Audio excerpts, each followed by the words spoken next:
Hi there, I am Emma Minarelli, postdoc at the Department of Physics in Chalmers. In this video, you will learn about my research project on knots of light.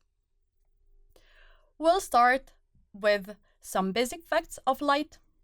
Then I'll show you what is special about twisted and knotted shapes. This part is hands-on. You can do the same with me, so keep on watching. And at the end, I'll tell you about my own project.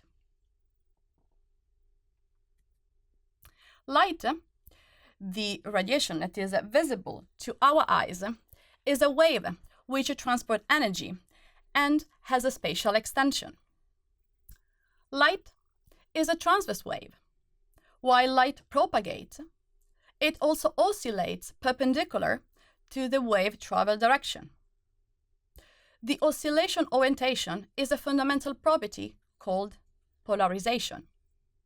Natural light is unpolarized. It oscillates in any perpendicular direction relative to wave motion. By applying filters, we select and modify oscillation directions. If oscillations are in one plane only, light is linearly polarized. If from this we select all components displaced by 90 degrees, light becomes circularly polarized, and the resulting polarization plane rotates either left, as you can see here, or right. We'll use later this type of polarization. A source emitting light on a material is useful to study material properties and composition, because according to material atomic structure, part of light energy is absorbed, and material properties are modified as a consequence of light interaction. The rest of light energy is instead transmitted and shows an absorption spectra, where the black lines correspond to energy levels released in the material. Now, take two rectangular strips of different color, glue them together, and a scissor. Then follow me. This part is hands-on. I trace top and bottom edges with different color and a dashed line in the middle. In the first case, join directly strip's end. This surface has two sides. You distinguish inside from outside, top from bottom. That means the surface is orientable. You can walk through the entire shape with your finger only by leaving the strip. This surface has two different edges. If we cut the strip along the dashed line, what happens?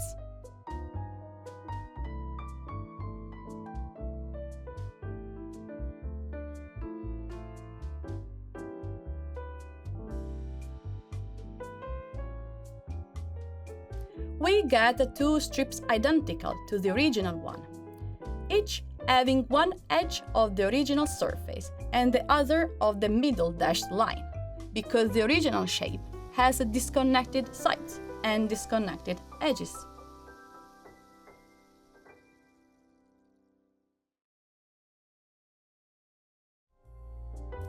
In the second case, twist one end of 180 degrees and join it to the other one.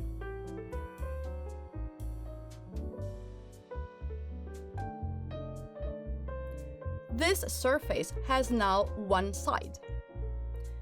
There is no difference inside from outside, top from bottom. That means the surface is non-orientable. You can go through the entire shape with your finger without leaving the strip. This surface has now one edge. The top edge merged in the bottom one as consequence of the one twist we did at the beginning. If we cut this strip along the dashed line, what happens?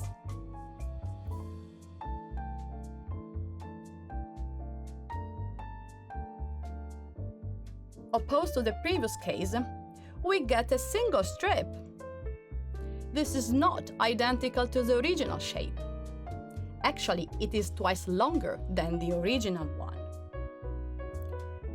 It has 2 twists and 2 sides. It has 2 edges. One is the merged top-bottom edge from the original surface. The other one is the middle dashed line. These remarkable properties happen because the original shape has connected sides and connected edges due to the single twist. If we cut again in half this strip, that means we are cutting in half the half of the original shape as the colors show. What happens next?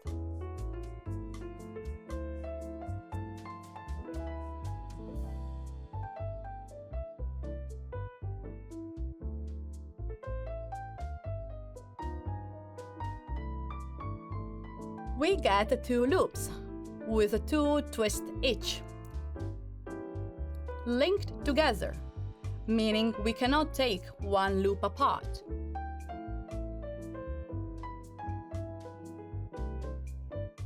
Because the loop after the first cut has disconnected sides and disconnected edges, but 2 twists.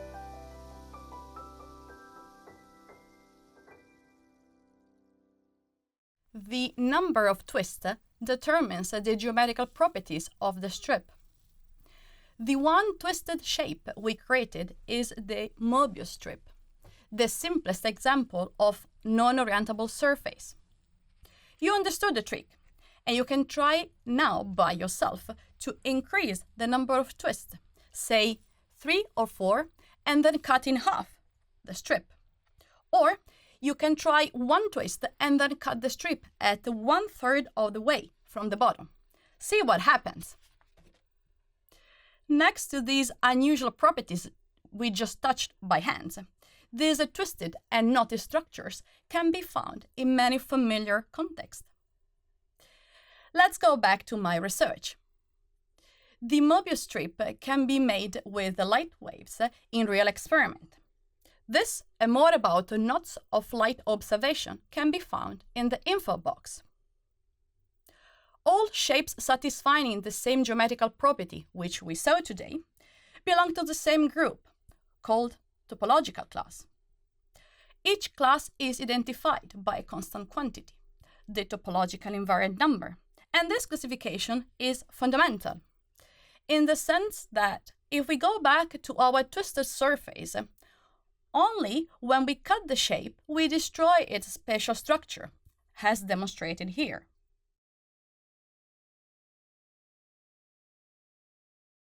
Let's talk about my project now. If circular polarized light radiates on a non-magnetic material, experiments measure the material becomes like a magnet, and its strength depends on how much energy per unit of time and area is carried by the light. This is the inverse Faraday's effect. What if we take a twisted, knotted light, similar shape to the ones we saw in the hands-on part? We call this special radiation topological light, and we shine it on a material. What type of effect we have now? My research is about investigating the consequences of topological light applied to materials.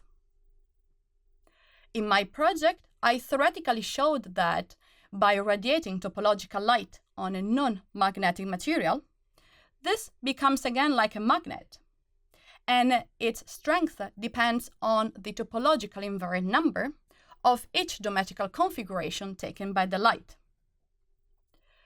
This is a proposal of a topological version of the inverse Faraday's effect. In this video, you saw light can also take twisted, knotted shapes. This topological light is a new type of probe to observe and to manipulate material properties. It has an interesting potential application in optical protocol, metrology, and quantum technology. Thanks for watching.